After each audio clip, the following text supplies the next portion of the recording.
Gracias por sus correos. Les voy a estar mandando información de nuestra próxima plática, porque no quiero que se vayan sin información de la próxima plática.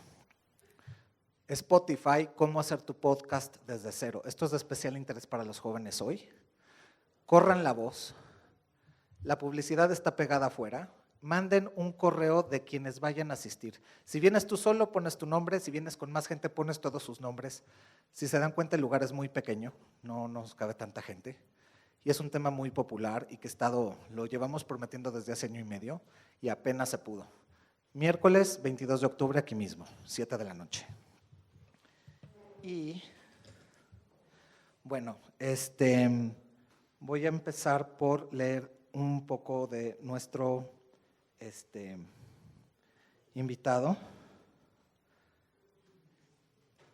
Una pequeña semblanza que nos hizo favor de Luis Enrique Zúcar, investigador titular de la Coordinación de Ciencias Computacionales en el Instituto Nacional de Astrofísica, Óptica y Electrónica, el INAOE, desde 2006. Antes se desempeñó como investigador en el Instituto de Investigaciones Eléctricas y profesor en el Tecnológico de Monterrey. Ingeniero en Electrónica y Comunicaciones por el Tecnológico de Monterrey, obtuvo la maestría en Eléctrica por la Universidad de Stanford y el doctorado en Computación por el Imperial College de Londres. Ha realizado estancias de investigación en la Universidad de British Columbia, Canadá, el INRIA, Francia, CreateNet, Italia y el Instituto de Astrofísica de Canarias, España.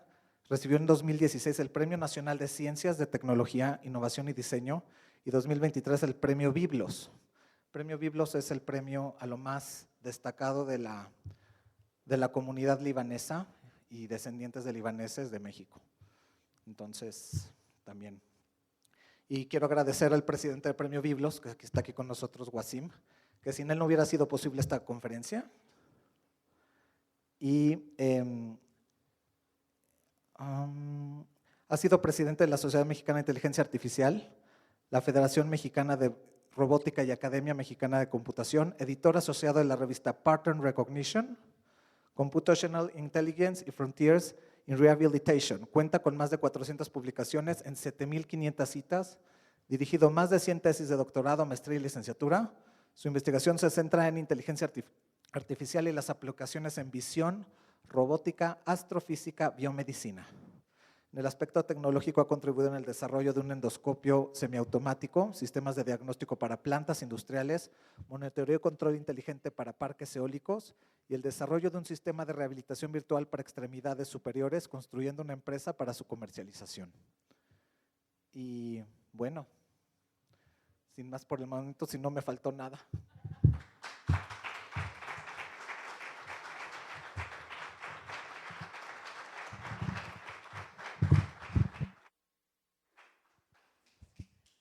Muchas gracias Alfredo y Wasim por organizar esto y gracias a todos por venir acá, espero no aburrirlos.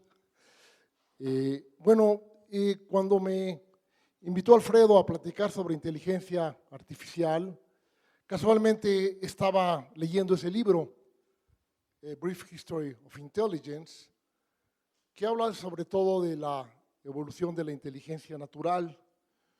Y se me ocurrió, bueno, ¿por qué no hacemos un contraste entre la evolución de la inteligencia natural y de la artificial? Que se me hizo interesante, ha sido realmente un reto tratar de hacer esto en menos de una hora. Y también creo que para mí fue muy interesante este libro porque me hizo apreciar mucho más la inteligencia en todo tipo de seres, ¿no? A veces creemos que los humanos somos los únicos inteligentes, pero no, realmente hay inteligencia desde los seres más sencillos, como vamos a ver. Y la evolución de la inteligencia ha sido construir sobre lo que ya existía, básicamente. Entonces, creo que eso también se me hizo muy interesante de compartirlo y también de alguna manera contrastar qué hemos logrado en inteligencia artificial y qué tanto nos falta para alcanzar la evolución de la inteligencia natural. Entonces, bueno, un poco como decía, estas habilidades de la inteligencia surgieron hace millones de años con los primeros organismos con capacidad de movimiento. Y desde entonces, pues han ido evolucionando hasta llegar, digamos, a su máxima expresión en los seres humanos. Y como decía, estas capacidades se fundamentan en elementos que surgieron anteriores en la evolución, de forma que nuevas capacidades se desarrollan a partir de las capacidades anteriores. Ahora, pues la historia de la inteligencia artificial es mucho más breve. Surgió en los años 40, 50 del siglo pasado, cuando se inventaron las computadoras digitales, y ha habido también muchos desarrollos de inteligencia artificial que han ido evolucionando con el tiempo, algunos inspirados en la inteligencia natural y otros con otro tipo de enfoques, pero con objetivos similares. Entonces, como decía, pues una forma de tratar de entender los avances y las limitaciones de la inteligencia artificial, creo que es contrastándola con la inteligencia natural. Y es lo que he tratado de hacer en esta plática, ¿no? Entonces, un poco basado en este libro, él divide el desarrollo de la inteligencia natural en 5 fases principales o 5 breakthroughs, como le llama, que son movimiento, aprendizaje, simulación, socialización y lenguaje. Y entonces, para cada una de estas fases voy a ir platicando un poco, haciendo un resumen realmente de lo que nos platican en este libro y contrastando con algunos desarrollos de inteligencia artificial que son similares a cada una de estas fases. Y al final, unos breves comentarios sobre mi percepción del presente y futuro de la inteligencia artificial. Pero antes de entrar a la fase 1, realmente hay una fase 0, ¿no? Porque si pensamos en la inteligencia en un sentido muy amplio, pues ya desde las bacterias hay cierta inteligencia. Las bacterias tienen sensores que pueden percibir el medio ambiente y también son capaces de moverse, por ejemplo, en lugares más propicios para su reproducción. Y también en ciertos animales como los corales ya había neuronas, aunque no había cerebro, no había un control central, había neuronas aisladas. Y también prácticamente todas las neuronas desde esos primeros seres hasta la actualidad son prácticamente las mismas. Entonces, entrando a la fase 1, a la fase de movimiento, pues al parecer la capacidad de empezar a desplazarse en el ambiente requirió de un control central, de un cerebro. Entonces, en los primeros organismos capaces de moverse, como un nemátodo, ya tienen un pequeño cerebro, sobre todo para poder hacer compromiso entre señales positivas y negativas, ¿no? Por ejemplo, me voy hacia la comida o huyo de un depredador, y este control central se constituyó en el cerebro. Algo muy interesante es que desde estos primeros organismos con capacidad de movimiento, la estructura de todos los animales es prácticamente igual, hasta nosotros, ¿no? Comemos por delante, echamos los desechos por atrás y nos desplazamos hacia adelante o podemos girar. Y esa misma estructura se mantiene en todos, ¿no? Entonces, aquí entra un poco más en detalle de estos primeros organismos con capacidad de moverse, en los cuales tenían un sistema sensorial para poder sentir la luz, sonido, temperatura, y un primer sistema afectivo, o sea, ya hay como emociones en estos primeros organismos, donde había, por un lado, alta o baja excitación. Si hay alta excitación hay que moverse, sin baja excitación no hay que moverse. Valencia positiva es que es algo positivo, tengo que ir hacia ello, alimento, reproducción, y valencia negativa, tengo que huir, depredadores, calor. Y esos estados afectivos se desarrollaron porque les daban una especie de memoria, es decir, si sus sentidos sentían algo y luego se iba, pues habían como una pequeña memoria, es decir, no, pues tengo que seguir hacia allá, hacia la comida. Entonces ya había una primera capacidad de memoria y una primera capacidad, de alguna manera muy simple, emotiva. Y también apareció la primera forma de aprendizaje muy básica, que es reflejos condicionales o aprendizaje por asociación, asociativo. Y esto es como este famoso experimento de Pavlov, en el que sonaban la campana y luego le daban comida al perro, y a la larga, al oír la campana, ya salivaba. Entonces, como que aprendió que el sonido tenía que ver con comida, y ya estos primeros organismos tenían esa capacidad de asociación. Pero al asociar algo, hay el problema este que se llama de asignación de créditos. O sea, hay varias cosas que suceden a la vez. ¿A cuál le hago caso? Y entonces aquí la naturaleza pues inventó varios trucos, ¿no? Uno es, le llaman huellas de legibilidad, lo que ocurrió hace poco tiempo. Lo más cercano en el tiempo a cuando tuviste la comida es a eso del caso.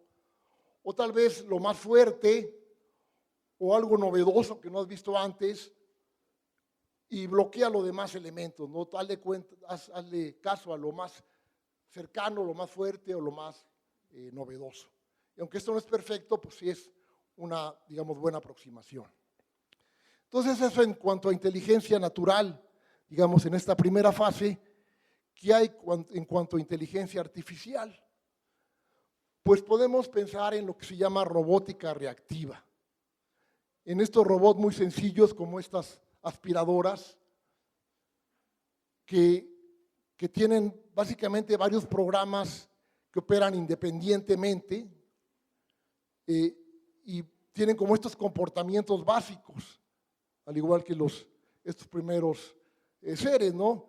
Entonces, por ejemplo, puede que el robot evite obstáculos, si se le presenta algo enfrente, vaya a recargar la batería si tiene baja la batería, o vaya hacia la meta, que puede ser, por ejemplo, ve hacia la basura, a recoger la basura.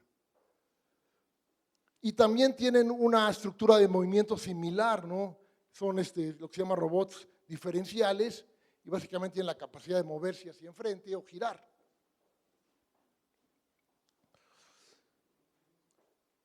Entonces, esto es como un ejemplo muy sencillo de cómo funciona una arquitectura que se llama reactiva de robots, en que tienen, digamos, por ejemplo, esos tres comportamientos. Entonces, mientras el robot no vea obstáculos y tenga bien sus baterías, pues se va a ir hacia su meta, ¿no? Se va hacia la luz. Pero en el momento en que se le bajan las baterías, se va a recargar las baterías. Y en el momento en que vea un obstáculo, pues lo va a evitar para ir hacia la luz. Y con este esquema muy sencillo funcionan básicamente estas aspiradoras autónomas, ¿no? Entonces, uno de los primeros esquemas en inteligencia artificial, realmente históricamente no fue de los primeros, hubo otros esquemas más complejos antes, pero que planteó un investigador que se llama Brooks, funcionó bien y él fundó esta compañía iRobot que hace estas aspiradoras.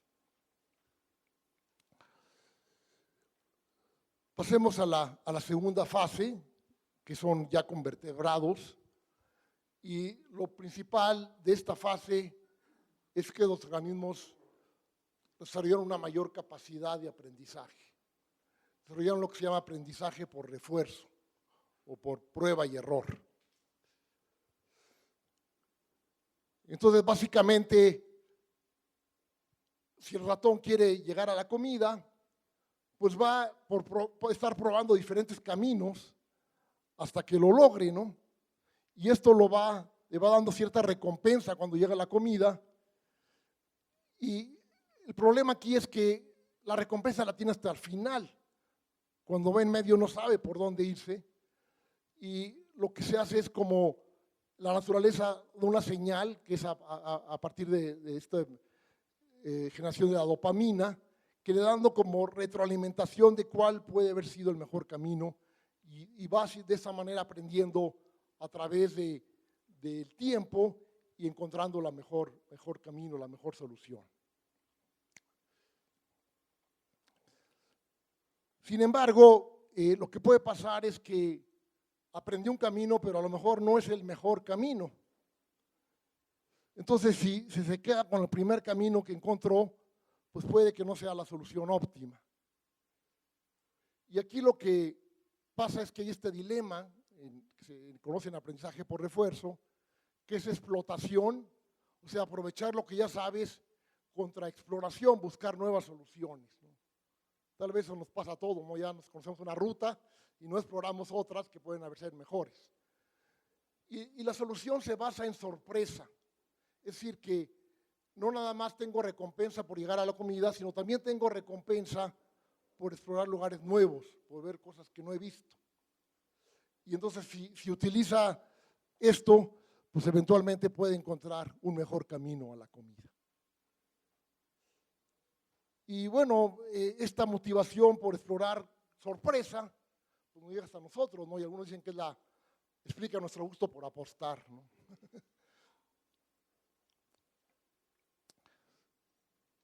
¿Qué hay en la inteligencia artificial? Pues este esquema de aprendizaje por prueba y error ha tenido un gran impacto en inteligencia artificial.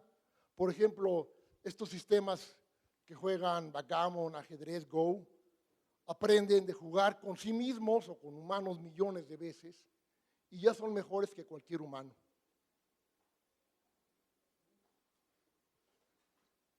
Y básicamente la idea es similar.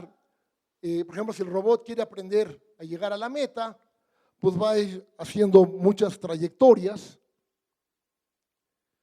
y a lo mejor llega a este lugar desconocido, llega a este obstáculo y eventualmente va a llegar a la meta. Entonces así pueden aprender robots o se puede aprender a jugar estos juegos como ajedrez, backgammon, Go.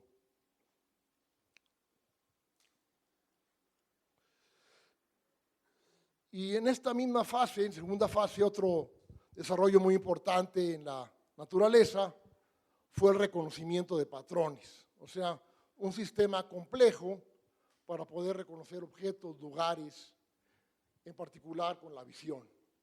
Y además, hacer como un mapeo del medio ambiente, construir un mapa de su ambiente, ya se tiene desde esta fase 2 de los vertebrados.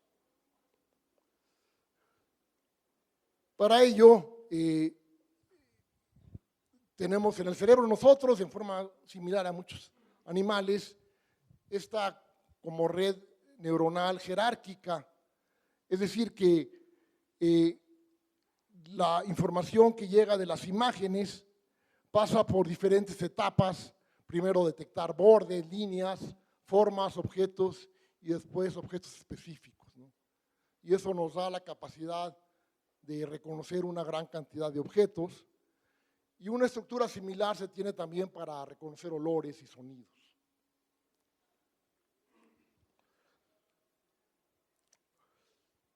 En inteligencia artificial también ha habido muchos desarrollos históricamente para reconocer diferentes tipos de objetos. Allá menciono diferentes técnicas que se han desarrollado y lo más actual es estas redes neuronales profundas, ¿no?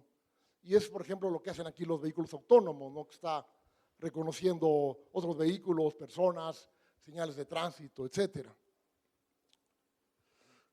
Ahora, ¿cómo funcionan estas redes neuronales?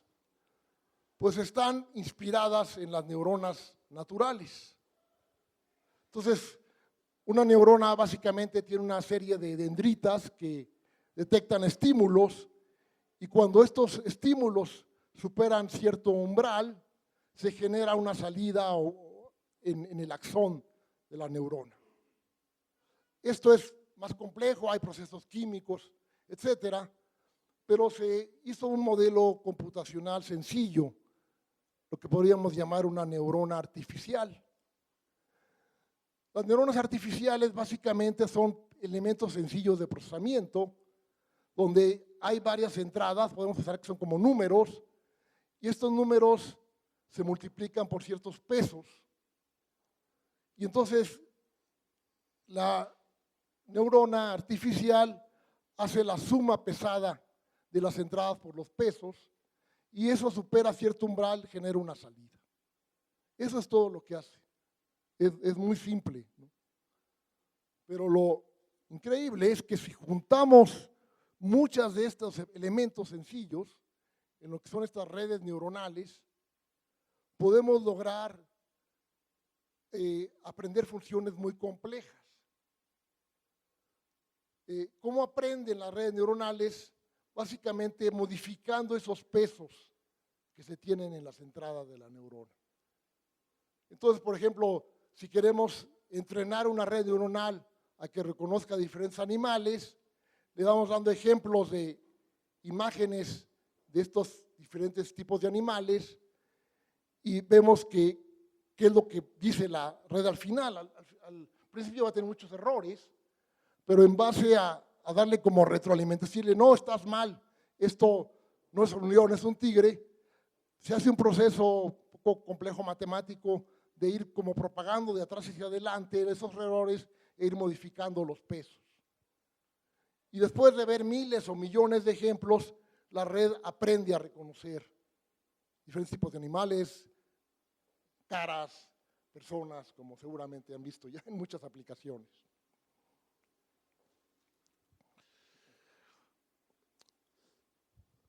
Pasemos a la tercera fase, que sucede ya con los mamíferos, y es algo que tal vez no lo pensamos mucho, es la capacidad de simular que tenemos en la mente, o que tienen en la mente desde los mamíferos, desde los ratones. Y esto es útil para la percepción, la toma de decisiones y la planeación, como vamos a ver. Para esto se necesitó una visión más poderosa, porque para poder planear a futuro, pues necesitaba ver más lejos, y también una capacidad cerebral mayor. Y esto se desarrolló en los mamíferos. Entonces, esto es que tenemos como modelos internos del mundo y de los objetos en el mundo, y podemos como simular estos modelos para, por ejemplo, que se ubique la rata en el laberinto, ¿no? Entonces, la rata tiene un modelo mental del laberinto y usando sus redes neuronales, pero en un sentido inverso como generadores, puede generar diferentes partes del laberinto y compararlas contra lo que está viendo. Y así, eventualmente dice, lo que estoy viendo me recuerda esta parte del laberinto del modelo de la cabeza, ya sé a dónde estoy. Y eso es esencialmente lo que hacemos cuando reconocemos lugares. Porque a lo mejor creemos que lo que vemos es simplemente basado en la imagen que obtenemos, ¿no? Pero no, lo que vemos es una proyección de nuestro cerebro hacia el mundo, y cuando coincide esa proyección con lo que estamos viendo es que lo reconocemos. Por ejemplo, seguro que todos ven ese triángulo blanco, pero no hay ningún triángulo blanco en la imagen. Lo estamos generando con nuestro cerebro y lo proyectamos en la imagen.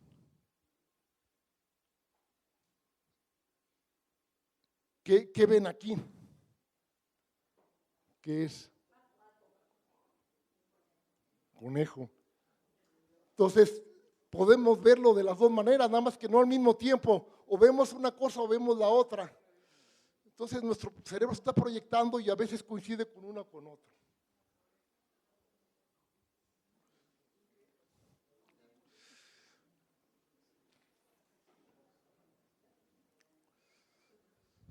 Y esto va un poquito más allá, ¿no? Esta simulación, esta capacidad de simular es lo que nos da la capacidad de imaginar cosas que no han pasado, ¿no? Y esto lleva a algo que se llama el razonamiento contrafactual. Es qué hubiera pasado si lo que pasó hubiera sido diferente, ¿no? ¿Qué hubiera hecho si no vengo a esta plática tan aburrida? Pues a lo mejor estuvieran viendo partido de fútbol, o jugar dominó, etcétera. Y se ha demostrado que los mamíferos tienen esta capacidad de aprendizaje contrafactual, a aprender a partir de imaginar situaciones alternativas a la realidad. Entonces pensamos a veces que es algo solamente de los humanos, ¿no? Pero ya desde los mamíferos más sencillos tienen esta capacidad, y esto está ligado al concepto de causalidad, ¿no? De causa y efecto, que tendemos a pensar mucho en esto, y tiene que ver con este aprendizaje contrafactual, ¿no? Porque el golpe causa el dolor. ¿Por qué sé que el golpe causa el dolor? Porque si no me hubiera golpeado no tendría dolor.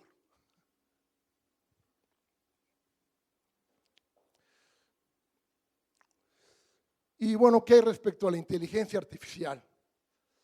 Bueno, hay muchos desarrollos que tienen que ver con esto, tal vez no exactamente igual que en la inteligencia natural.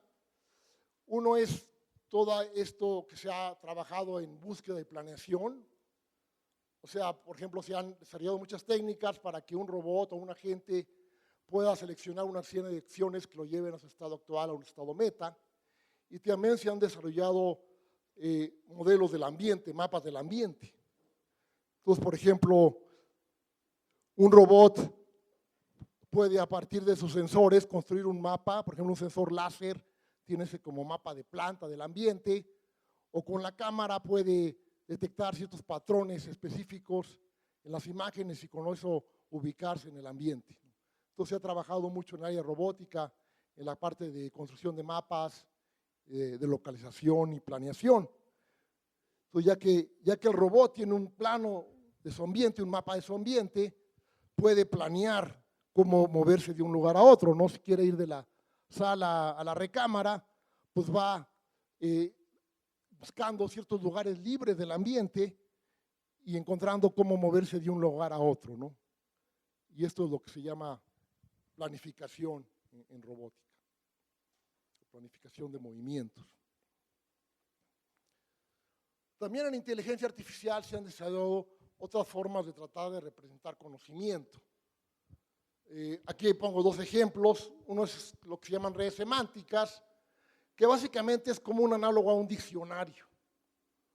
Es decir, pues, ¿qué es una planta? Es un ser vivo que tiene raíces, tiene hojas.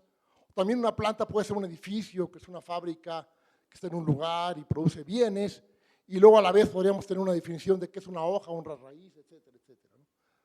Y es una forma que se ha usado para representar conocimiento en inteligencia artificial. También se han utilizado reglas. Por ejemplo, si quiero hacer un sistema experto mecánico, pues puedo tener reglas como si no tiene gas, por ejemplo, si tiene gasolina y tiene batería y no arranca, pues está fallando la marcha. Y se han desarrollado otras formas más sofisticadas de representar conocimiento, como esto que se llama redes bayesianas, que básicamente es una forma de representar diferentes variables y cómo se relacionan entre sí, y poder hacer lo que se llama razonamiento bayesiano, es decir, dependiendo de lo que sepa sobre si la persona hace ejercicio, su dieta, su presión arterial, etcétera, puedo determinar si la persona tiene una enfermedad de corazón o no tiene enfermedad de corazón. Y esto llevó en otra época de la inteligencia artificial, que tal vez muchos no recuerden, la época de los sistemas expertos. Esto fue muy famoso en los 80s y 90s del siglo pasado, en que se desarrollaron sistemas que tenían como el conocimiento experto de un área particular y podían funcionar tan bien o hasta mejor que un experto humano, ¿no? Ahí muestro un par de ejemplos. Uno es un sistema de reglas, un sistema muy famoso que se llama ISIN para diagnosticar enfermedades infecciosas en la sangre, y otro es un ejemplo de un sistema diagnóstico médico basado en redes bayesianas. Y esto causó un cierto furor por un tiempo, pero luego básicamente se decayó, ya que se vio que era muy difícil y muy costoso extraer el conocimiento de los expertos humanos.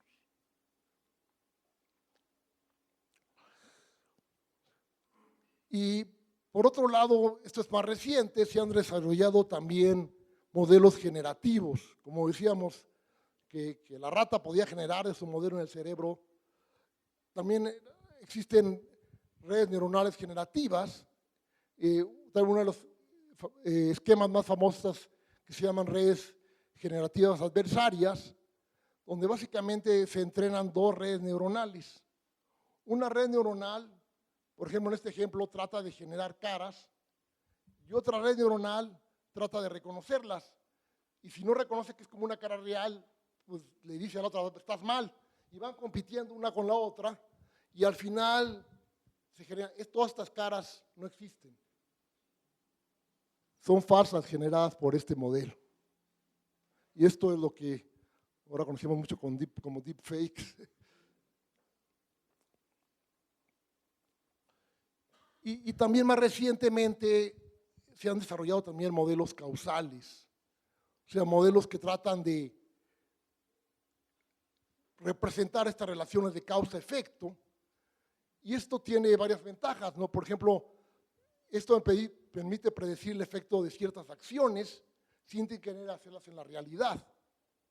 Entonces, por ejemplo, si estoy a lo mejor en el área de mercadotecnia, quisiera ver si mi anuncio en redes sociales aumentará mis ventas y hacer razonamiento contrafactual. Por ejemplo, me anuncié en TV, hubiera sido un mayor impacto anunciarme en redes sociales.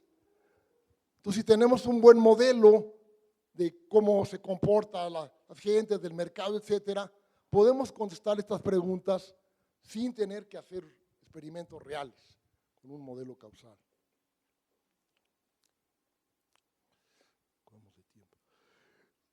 Ok, pasemos a la fase 4, que es la de socialización. Esta aparece con los primates.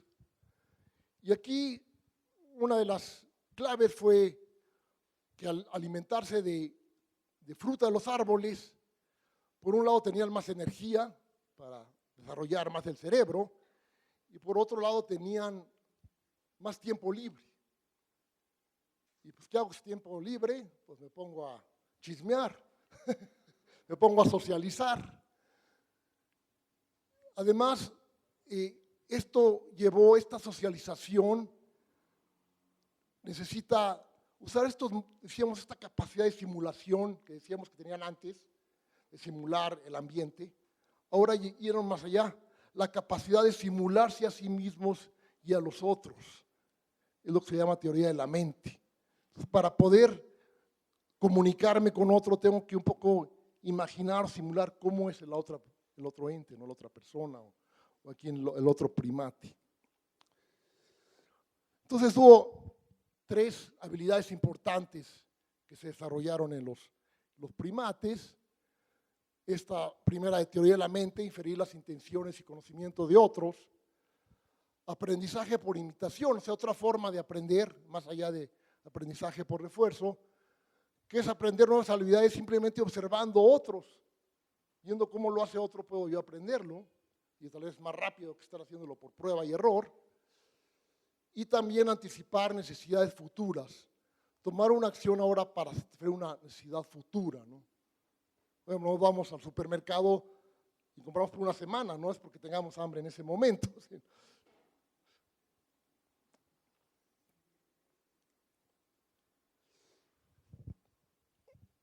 Entonces, esta capacidad de comunicación y socialización pues hizo posible que pudieran vivir en grupos más grandes, 20, 30 individuos, que se ayudaban mutuamente y pasaban mucho tiempo socializando, ¿no? Y tiene una estructura jerárquica. Otros animales también tienen una estructura jerárquica, pero aquí lo diferente es que la jerarquía no se basa tanto en el más fuerte, sino se basa mucho en herencia y también en política. Entonces aquí empezó a surgir esta capacidad de hacer política, por ejemplo, hacer favores a individuos de mayor jerarquía, por ejemplo, asearse, para recibir protección y subir en la escala social. Y también son capaces de ver las intenciones de otros y en base a eso actuar.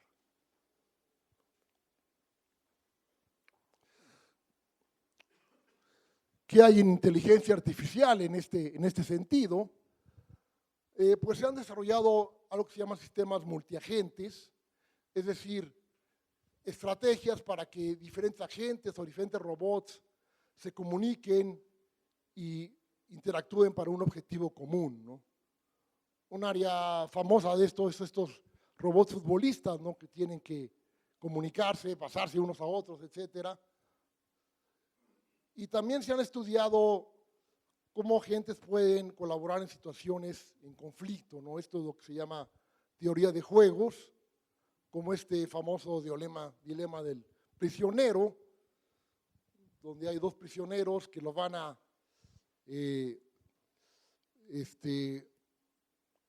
interrogar por separado. Si uno confiesa y el otro guarda silencio, pues el que confesó sale libre. El problema es que si los dos confiesan, les dan 5 años de cárcel, y si se mantuvieran los dos en silencio, nada más 1 año, ¿no? Pero ¿qué hago si no sé qué va a hacer el otro? Y esto se analiza en esto que se llama teoría de juegos. También se ha trabajado en esta parte de aprendizaje por imitación, por ejemplo, robots que aprendan a hacer nuevas tareas imitando cómo lo hace una persona. Incluso en el área de autos autónomos se ha trabajado en que un auto aprenda a conducir viendo cómo conducen choferes humanos.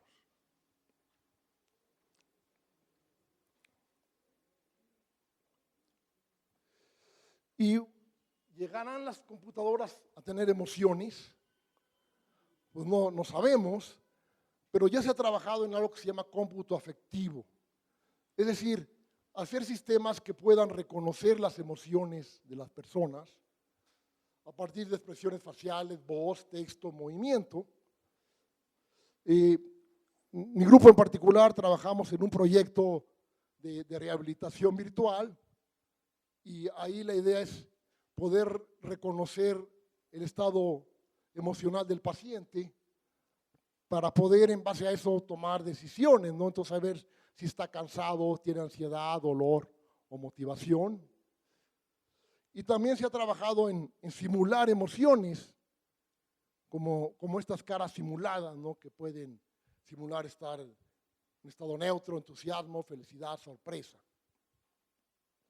La idea de esto pues, no es tanto que las máquinas tengan emociones, sino tener sistemas como más empáticos, más fácil de comunicarse con las personas.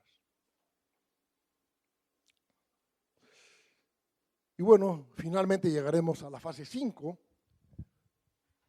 que es lo más especial de los humanos, el lenguaje. Es algo que no tiene ningún otro animal. Entonces, los humanos desarrollamos el lenguaje para comunicarse. Esto permitió la transferencia y el aumento del conocimiento. Y aunque todos los animales tienen una cierta forma básica de comunicación, el lenguaje tiene características únicas. Primero, que es simbólico, o sea, asigna etiquetas declarativos, objetos y acciones, ¿no? Es un árbol, es una rama, está corriendo, está cazando, etc.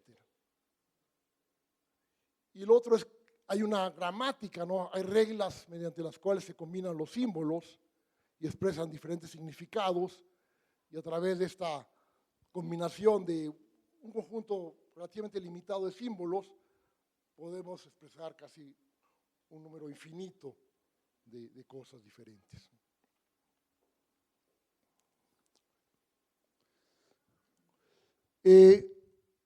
Entonces, ¿qué permitió el lenguaje a los humanos?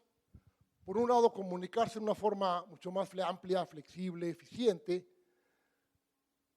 ampliar la capacidad de aprendizaje, ¿no? Entonces ahora puedo aprender porque otra persona me dice cómo lo hace. Aprender por instrucción, que es más allá que aprender simplemente por imitación. Y también hay esta hipótesis de que el lenguaje permitió crear mitos y esto permitió desarrollar sociedades, grupos mucho más grandes, ¿no? Entonces los primates a lo mejor hacen grupos de 30, 50, pero nosotros tenemos sociedades de miles, millones, a través de las naciones, de religiones, etc.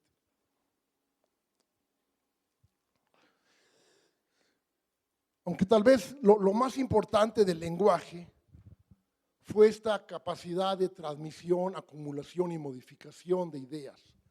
Fue esta capacidad de ir generando y ampliando el conocimiento por generaciones, que no tienen los otros animales. O sea, los animales se mantienen más o menos en un nivel en todas las generaciones. Nosotros desarrollamos esta capacidad de ir acumulando conocimiento gracias al lenguaje, y eso ha hecho posible el desarrollo tecnológico, la cultura, la ciencia, etc.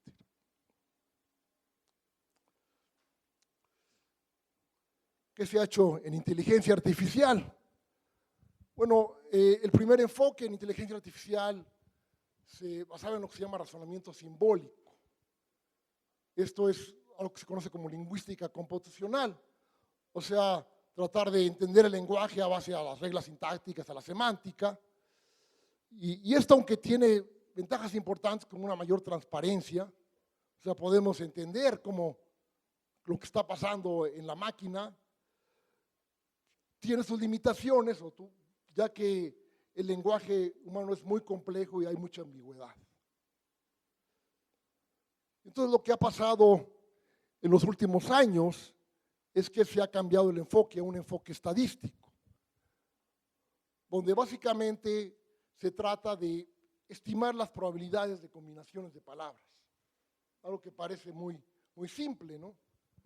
Y esto se usaba también o se usa para reconocer la voz, por ejemplo, ver las secuencias de fonemas o letras de una palabra. Este es el ejemplo de la palabra tomato en inglés de Inglaterra o tomato en inglés gringo, y ahí están como los diferentes fonemas. Y también se desarrollaron modelos para predecir como las siguientes palabras, dada una secuencia de palabras. Entonces tenemos esta secuencia de palabras, what a lovely, pues puede ser what a lovely day, what a lovely way, what a lovely place, etc. Son las palabras más probables después de esas tres palabras. Sin embargo, estos primeros enfoques estaban limitados a solo tomar en cuenta las últimas pocas palabras. ¿Qué fue lo que cambió, lo que hizo posible estos sistemas actuales como ChatGPT? Lo que cambió, por un lado, fue que se pueden tomar en cuenta mucho más palabras previas a través de un tipo de red neuronal que se llaman transformers, que ayudan a que no nada más tomes en cuenta las últimas 2, 3, sino decenas de palabras antes. Y la otra diferencia es que estos modelos son entrenados con una cantidad inmensa de texto, prácticamente todo Internet. Entonces aprende a reconocer todos estos patrones y relaciones estadísticas entre las palabras. Y además, luego estos modelos se mejoran mediante el aprendizaje por refuerzo con retroalimentación de personas. O sea que los desarrolladores empiezan a hacer preguntas o cosas, y si se ven que se equivocan, dicen, no, esa no es la respuesta, es esta, y los empiezan a mejorar, ¿no? Por eso vemos que cada vez son mejores estos sistemas. Y pues básicamente, ¿cómo funciona esto? Pues simplemente la base es cuál es la siguiente palabra más probable. Este es un ejemplo de una versión previa de ChatGPT. Entonces, the best thing about AI is ability to, y esas están las 5 opciones con su probabilidad, de acuerdo a las estadísticas que tiene el sistema. Algo aquí interesante es que han descubierto experimentalmente es que el sistema no siempre toma la más probable, toma medio aleatoriamente una de ellas, y se ha encontrado que esto funciona mejor. No se entiende todavía muy bien por qué, pero eso funciona mejor. Así lo hacen estos sistemas. Y entonces, pues simplemente va siguiendo, ¿no? Entonces, the best thing of the ability about AI is ability to learn from experience, etcétera, etcétera. Y así va generando toda esta secuencia de texto. Ok, pues con eso acabo las 5 fases. Y entonces, ¿cómo estamos en la IA con respecto a la inteligencia natural? Esta es mi opinión personal. Creo que tal vez ya superamos la fase 1. Estamos como entre la fase 2 y 3. Por ejemplo, los vertebrados aprenden continuamente, están aprendiendo todo el tiempo.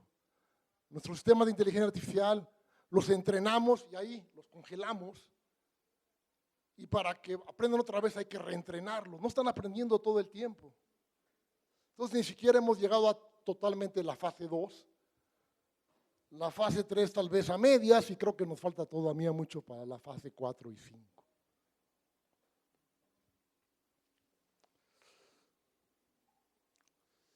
Entonces, ¿qué es lo que tenemos en el presente?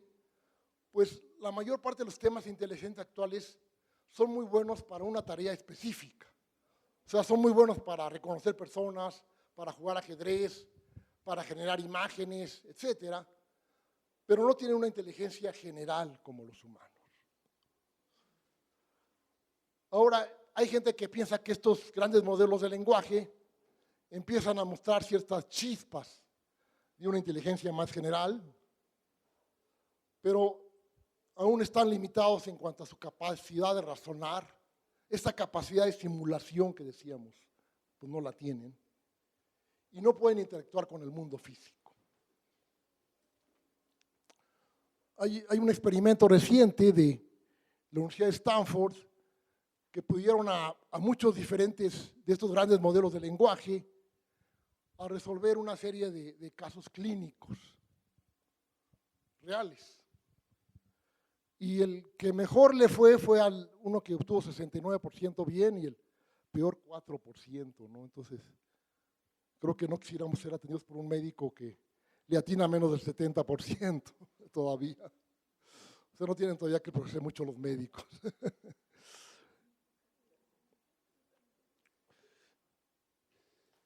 ¿Y qué es el futuro? ¿Dónde vemos el futuro? Yo creo que una de las áreas que va a empezar a desarrollarse mucho es el área de robótica. Entonces, como estos modelos de lenguaje aprendieron de grandes cantidades de texto, lo que están haciendo ahora muchos grupos o estas grandes compañías es tratar de entrenar robots que aprendan de grandes cantidades de videos, de ver cómo lo hace una persona, combinar con aprendizaje por esfuerzo. Pero pues estamos todavía muy lejos. Y para mí, una ilustración de qué tanto nos falta es esta famosa robotina de los supersónicos. No sé quién nos llegaron a ver. Y bueno, aquí traigo un pequeño video. Chores of housework. In the 21st century, Jane Jetson is faced with the same dilemma. Housework, nothing but housework. Washing, ironing, vacuuming. Dreary housework was severely limiting her time at the beauty salon, I like that. shopping, Water. gossiping with friends, It sounds dreamy. and tending to her family. Children, time to get up now. Get up. Hey! What modern-day woman has the extra 18 seconds required to punch up the perfect meal? I don't get it. When we first got married, you could punch out a breakfast like Mother used to make. Now you're all thumbs. It's this antique monster. Not Jane, but 21st century wisdom plus her mother's sound advice You don't need money. Charge it. helped Jane find the perfect cure for dilapidated digits. Ouch! Rosie! Rosie. I may be homely, Buster, but I'm S-M-A-R-T smart. Housework became a breeze with this robotic whirling dervish. Let's go home, Rosie. Never fear while Rosie's here. It's Rosie to the rescue. Ta-la-la. I never sound like that. I bet you could if you tried real hard.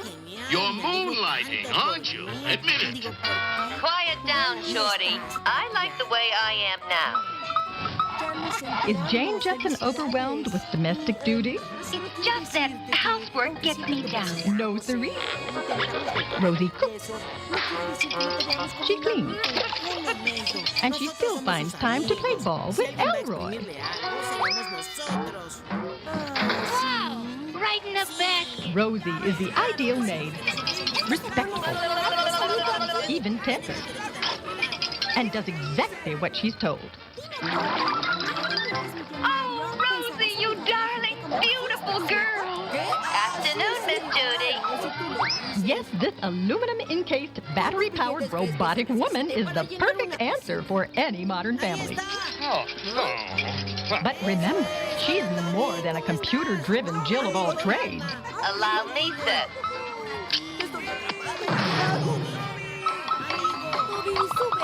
Is there any girl out there who can resist the charms of a solar-powered alloy chassis with turbo-driven schematics and LED eyes? Rosie, beep, beep. A robotic maid named Rosie changed the Jetson. What can you expect from wiring as old as mine? Well, thanks for the chance.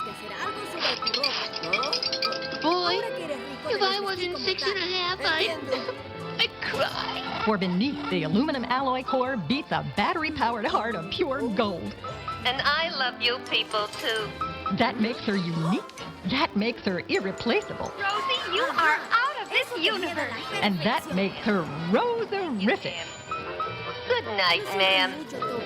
You too, George. Yes, ma'am. Beep, beep. Thank you, ma'am. Beep, beep. Good night, ma'am. Mom. Beep, beep. Beep, beep. ¿De verdad, Pinky?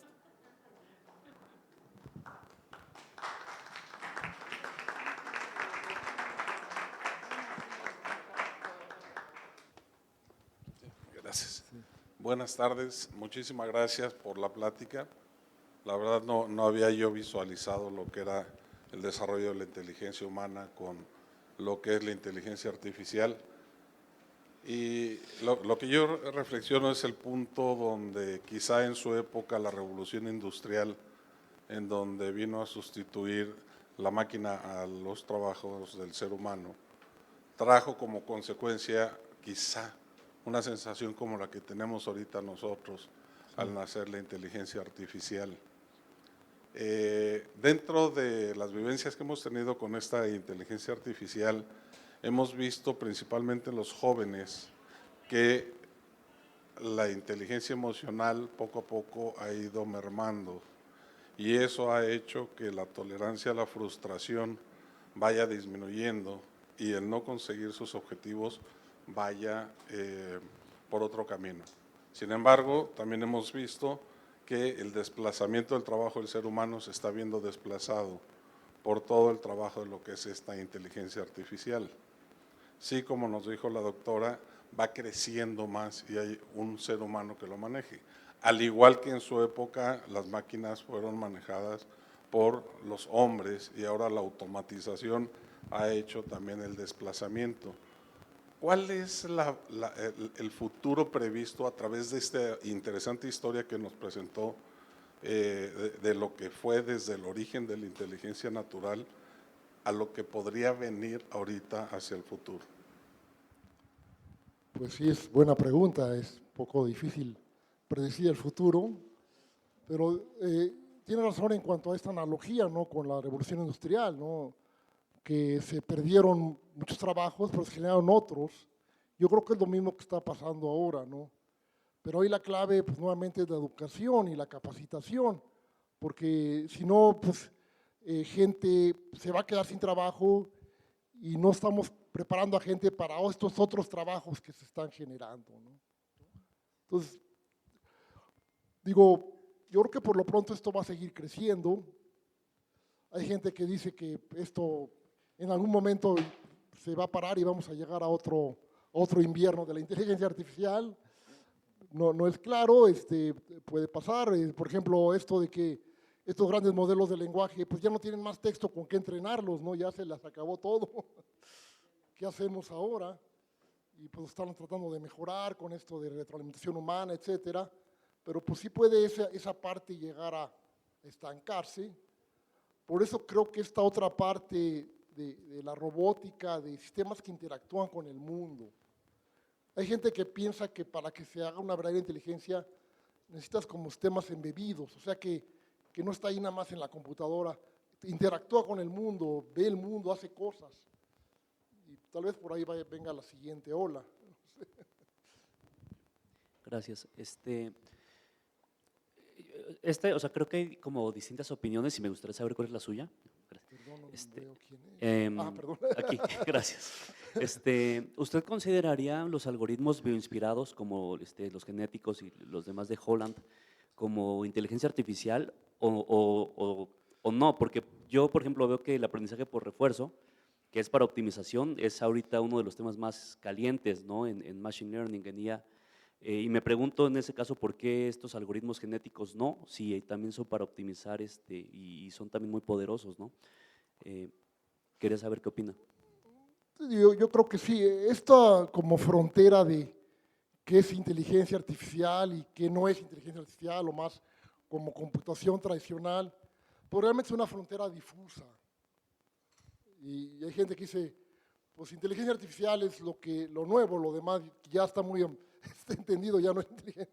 Pero no, yo creo que puedes pensar son diferentes estrategias que básicamente pues tratan de lograr un comportamiento de alguna manera inteligente, ¿no? Entonces, yo sí los pondría dentro de inteligencia artificial, ¿no? Como muchas otras cosas, ¿no? El problema ahora es que, al contrario, gente piensa que solamente la red neuronal es inteligencia artificial, ¿no? Pues no es todo, hay muchas otras técnicas. Entonces, realmente es un tema muy amplio. Sí. Buenas noches. Quería preguntarle, la inteligencia artificial va que vuela y no hay quien la detenga. Debe de haber alguna legislación. ¿Y hasta qué punto esa legislación puede controlar o permitir ciertas cosas?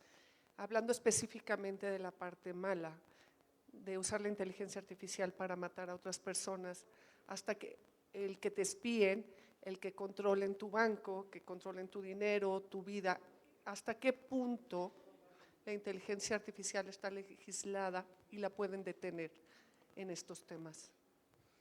Pues eso está todavía muy verde, sobre todo en México. Hay países, sobre todo en Europa, donde se está haciendo un esfuerzo muy grande de hacer esta legislación, pero en México estamos todavía muy atrasados, ¿no? Entonces sí hace falta, definitivamente, ¿no? Hay cosas como, pues, impersonar a alguien, ¿no? Que es muy fácil y pues no hay algo claro cuál es el castigo por alguien que haga eso, ¿no? Tomar tus datos sin permiso, todo eso, sí se necesita, definitivamente urge esa legislación. Pero mi impresión es que el gobierno actual está muy dormido en eso todavía. Sí. Hola, buenas noches. Hola, bueno. Mi pregunta es un poco relacionada con la anterior. Hay algunas letras chiquitas que todavía no nos están diciendo. Por ejemplo, cuando salió el microondas, lo máximo, pero ahora resulta que produce cáncer. No sé, eso dicen. El Wi-Fi, lo máximo, pero tiene sus efectos adversos. O sea, todas estas cosas que salen para solucionarnos la vida, ¿en qué momento se nos va de las manos? Y más de esto, cómo está avanzando, y que se ve pero no lo queremos ver. ¿Hay algo de esto que ya se sepa? Bueno, digo, algunos sistemas, por estos como estos modelos de lenguaje, sí ponen como advertencias, ¿no? De que pues, no creas todo lo que te diga o esto tiene sus limitaciones. Tal vez hace falta más eso, ¿no?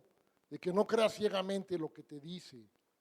Tienes que verlo con ojos críticos, ¿no? Y creo que eso es uno de los problemas, ¿no? Tal vez está un poquito ligado con legislación, ¿no? Que debieran obligar a estas empresas a que digan un poco más claramente los peligros, ¿no? Así como el cigarro, ¿no? Fumar te puede causar cáncer, y decía, esto no le creas todo, no tomes decisiones médicas en base a esto, etcétera, etcétera, ¿no? Sí, sobre todo en esas legislaciones, porque hace poco hubo un suicidio en donde se vio que el niño se metió. Sí. Entonces ChatGPT lo animó, entre comillas, a suicidarse y le dijo el cómo y él regresaba y no pude y entonces le decía, eres un cobarde. O sea, ¿en qué momento se puede regular o entrenar a que tenga límites para… Sí, estas compañías sí tratan de limitar esas cosas, ¿no? Por ejemplo, si le preguntas cosas médicas, normalmente no te contesta todo, pero pues no son perfectas, ¿no? Se les van cosas. Tal vez sí debe haber más advertencia. Y pues nuevamente, sobre todo educación, yo creo que es la clave, ¿no? A los niños, jóvenes. Hola, buenas noches. Yo tengo dos preguntas sobre su opinión. Primero nos compartió su opinión de que la inteligencia artificial todavía está lejos de llegar como al máximo de las capacidades de la inteligencia natural. La primera pregunta es, ¿cómo cree, o sea, qué tiene que hacer la inteligencia artificial para que ya de plano toda la tablita que nos compartió sobre las habilidades naturales esté todo en verde?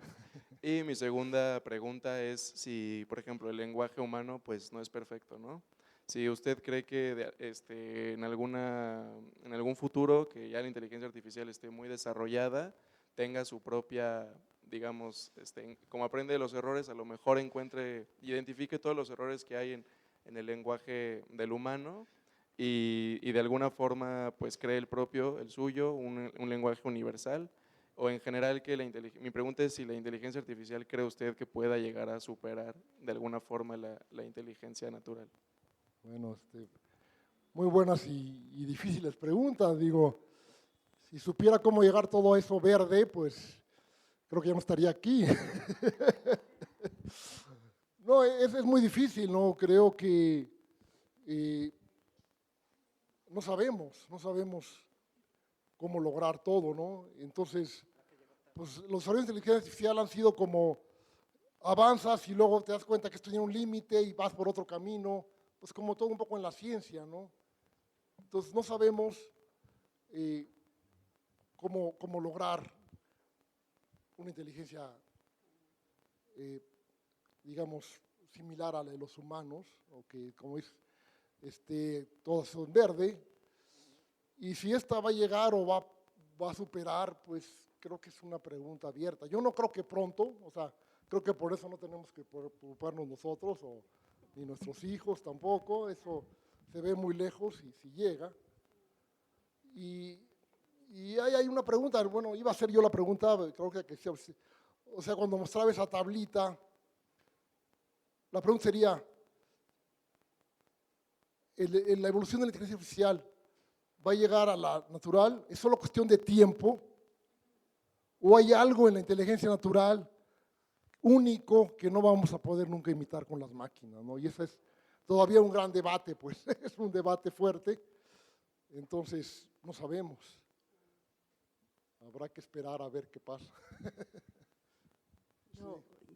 Yo, después de escuchar las preguntas de todos, yo creo que también hay que estar alertas de que no nada más es la inteligencia artificial generativa lo que hoy nos maneja. Hay muchas tecnologías que esta combinación de tecnologías que hoy tenemos, como lo decían, cada vez más avanzadas en periodos de tiempo muchísimo más cortos, están haciendo que pasen muchas cosas, ¿no? Internet de las cosas, por ejemplo, que los dispositivos ahora también se conecten y den datos, ¿no? Para alimentar esos modelos, las mismas telecomunicaciones que cada vez van más rápido, ¿no? El 5G, hoy cuando nuestro teléfono se pone en 3G, ya nos volvemos locos porque creemos que está todo lento, ¿no? Y eso es lo que ha hecho que esperemos y las generaciones de niños quieran todo más rápido. Muchos de ustedes les tocó que teníamos que esperar una carta, que teníamos que ir al correo a dejar esa carta. Si hoy también no le enseñamos a nuestras generaciones que hay que saber esperar, es lo que la urgencia está haciendo, que queramos todo inmediatamente. Y seguro nos pasa, cuando el teléfono se pone en 3G, ya lo consideramos lento, cuando es una tecnología que hace algunos años no teníamos disponible. ¿Qué va a pasar también? Que vamos a tener la inteligencia artificial generativa disponible en nuestros dispositivos, sea el teléfono, el refrigerador, la lavadora, el microondas, ¿no? Y la Alexa que nos esté escuchando, ¿no? No es nada más esta tecnología, sino todo lo que nos está envolviendo que tenemos hoy. La televisión. El próximo año viene el Mundial de Fútbol. Samsung se está preparando para poder identificar las emociones, como lo dijo el doctor, de qué estamos sintiendo cuando vemos un anuncio. Los anuncios que nos van a empezar a pasar van a ir enfocados en identificarnos si somos hombres, si somos mujeres, si somos jóvenes, si somos un poco más maduros. Todo eso va a ser del día a día, o sea, eso va a ser nuestra parte de nuestro día a día. ¿Va a cambiar nuestra vida? Seguramente no. Pero hay que saber cómo nos vamos a adaptar a ella o cómo vamos a tratar de controlar eso que va a estar ¿no? Como publicidad hacia nosotros, mensajes hacia nosotros y todo lo que nos va a estar rodeando. Creo que no solo es la inteligencia artificial, sino todo lo que hoy nos está rodeando a través de… ¿Quién sale de su casa sin su dispositivo móvil? Nadie, ¿no? ¿Quién no ve su teléfono un solo día? O sea, ¿quién dice, hoy lo voy a dejar aquí, ¿no? Entonces, creo que hay mucha tecnología que está alrededor de nosotros, que está en nosotros, cómo lo vamos a poder controlar. Y hoy, con los datos y los modelos predictivos, cada vez hace que nos entiendan más, ¿no? Depende de nosotros qué datos le estamos dando al Internet.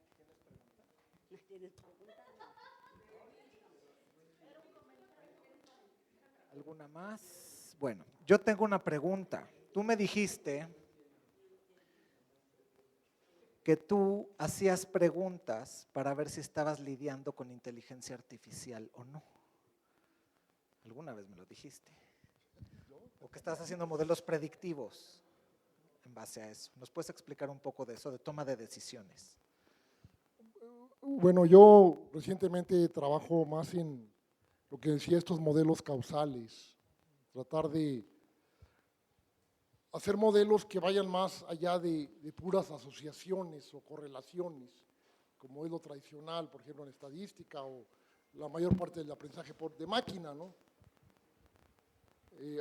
No traigo esto aquí, pero un ejemplo famoso es, hay unos datos muy claros que se ve que el número de premios Nobel per cápita en cada país está altamente correlacionado con el consumo de chocolate del país. Entonces dicen, no, pues hay que comer mucho chocolate, ¿no? Pero esto es lo que se llama como correlaciones espurias. O sea, existen cofactores. Es decir, puede ser que el nivel de ingreso per cápita haga que consumas más chocolate y a la vez que tengas más premios Nobel. Entonces analizamos los datos y eso cada rato sale en los chats o en los periódicos que encuentran estas correlaciones y les dan una interpretación de causa-efecto. Y eso es falso, muchas veces. Entonces hay que tener mucho cuidado cuando dicen, no, si comes esto, entonces no vas a tener cáncer, no sé qué. Pueden ser simplemente correlaciones espurias ahí, ¿no? Entonces yo trabajo ahora en esta área que se llama como descubrimiento causal. O sea, aprender de datos más allá de puras correlaciones, aprender realmente relaciones causa-efecto. O sea, cosas más profundas, que realmente sean verdaderas y te ayuden a tomar mejores decisiones. ¿Es un aplauso?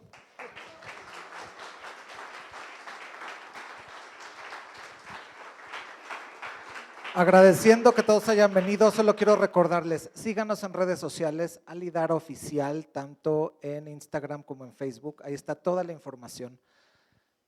Síganos, denos sus retroalimentación, qué quieren ver, a quién quieren que invitemos, los temas que quieren tratar.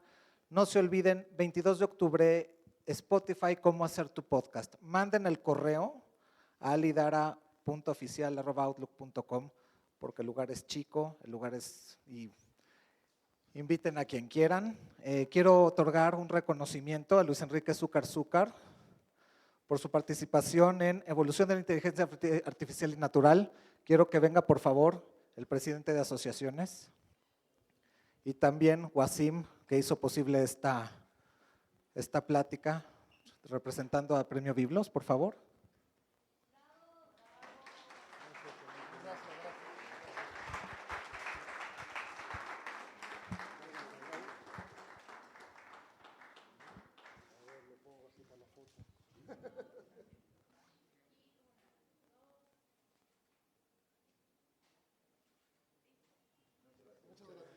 Y les agradecemos, estamos en contacto y buenas noches.